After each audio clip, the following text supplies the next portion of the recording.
Paulatinamente, o regime militar, a partir de, como eu disse, já é 31, ali no finalzinho de 79, aí vem em 1980 o governo Figueiredo. Em 79 teve a anistia, em agosto. Essa anistia foi importante porque permitiu o retorno ao Brasil de exilados, caçados, políticos caçados, presos políticos, quase todos foram libertados, e banidos. Os mais jovens nem imaginam o que é banido. Banido foi o seguinte, foi um pouco mais de uma centena de brasileiros foram banidos. Banidos era você perder a nacionalidade brasileira. Você era expulso do Brasil e virar apátrida. O que você ia fazer no mundo se você não tinha um passaporte e não tinha nada? É um negócio absurdo. Quer dizer, o regime se julgava no direito de retirar a tua nacionalidade, o teu país.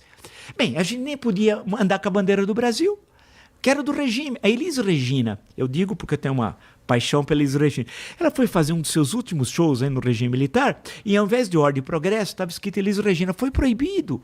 Então era um verdadeiro absurdo. Tal. Bem, as músicas, ela gravou do Aldir Blanc e o João Bosco, quando ela está falando da Revolta da Chibata em 1910, você não podia falar marinheiro, que era o João Cândido, tinha que falar, aí censurava, não, marinheiro não.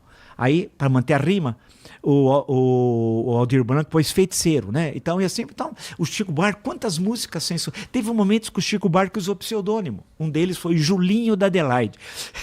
Ele inventou pseudônimo para música. Aí passava. Mas se tivesse Chico Buarque, era censurada. E, cara, uma música, o que a música coloca em risco um regime político, onde já se viu, né? Então...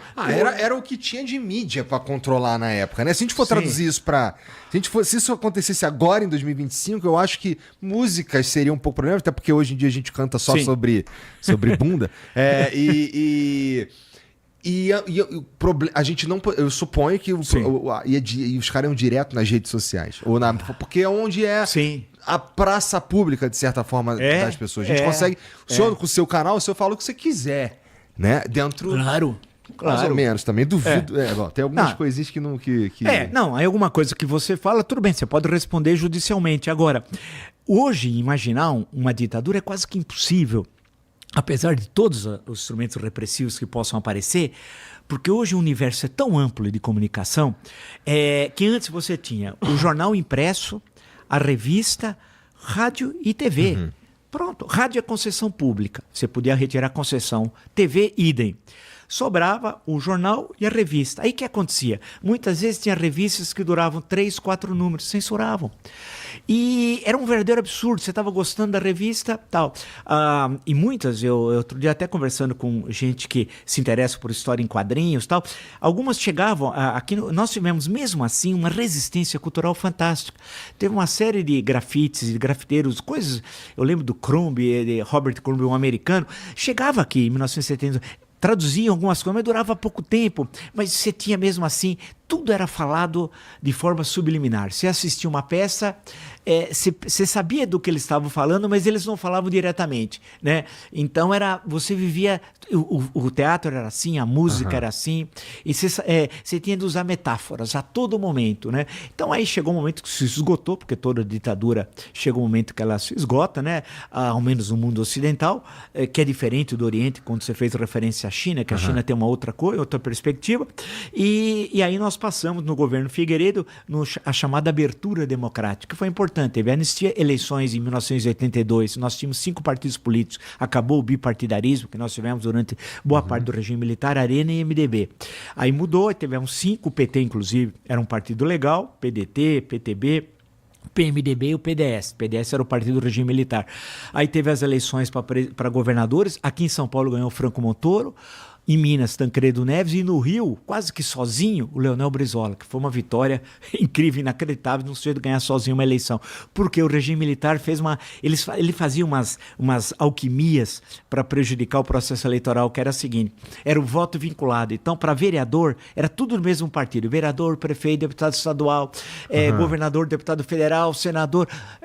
Então, era muito... E o Brizola, quase que sozinho, venceu as eleições no Rio de Janeiro.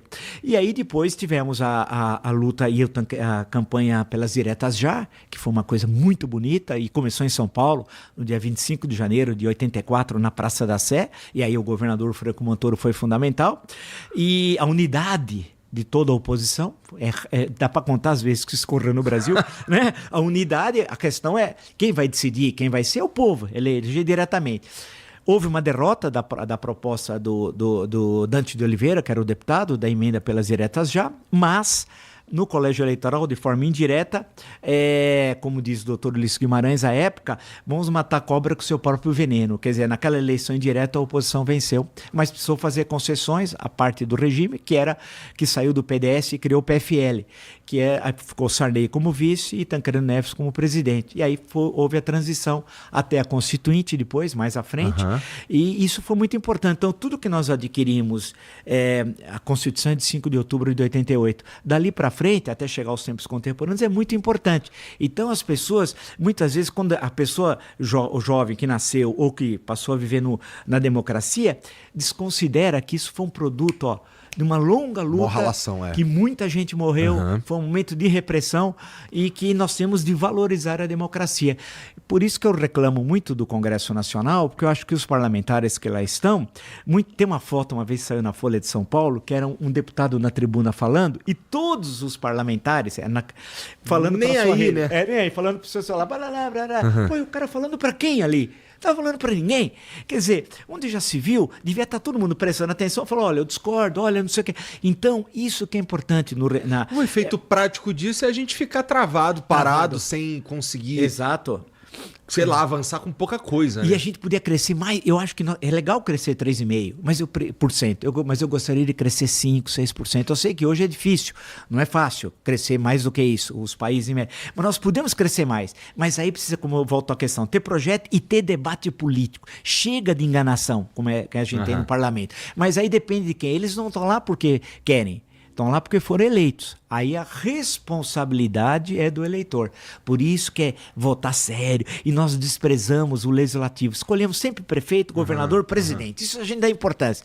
Depois a gente reclama do vereador, do deputado estadual, do senador, do deputado federal. Cara, muitas vezes no dia da votação você liga para um amigo e fala, você tem um candidato para deputado federal aí que não tem? Total. Então temos que levar a sério isso, porque é isso que consolida a democracia, né? E tem de aprender, saber que a democracia é bom ganhar, mas saber conviver com a derrota, né? Porque tem gente que só quer ganhar.